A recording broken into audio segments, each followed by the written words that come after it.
this report can be regarded as an example of overreach. And there are two reasons for that. One of them is that at no point did the Law Commission attempt to balance the existing rights of women and girls and sexual orientation, i.e. particularly lesbian and gay people, with the new rights for people with gender identities that they are considering to implement.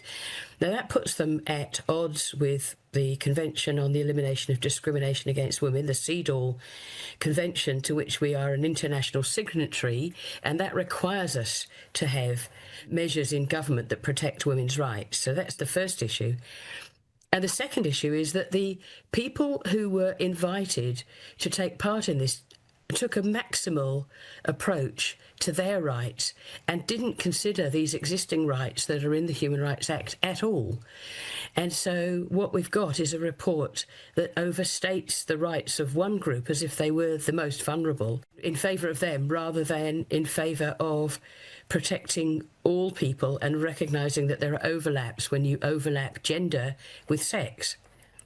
And they could have actually acted to protect gender identity in the same way they protect religion, so that, people are allowed to believe what they believe, just like in religious beliefs, but you don't compel other people to have to believe those beliefs too. But instead what they've done is they've made gender identity that it becomes above everything else.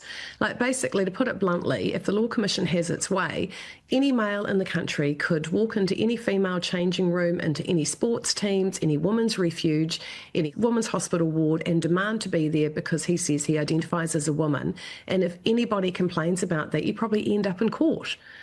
Women's rights have become secondary to the rights of people with a gender ideology.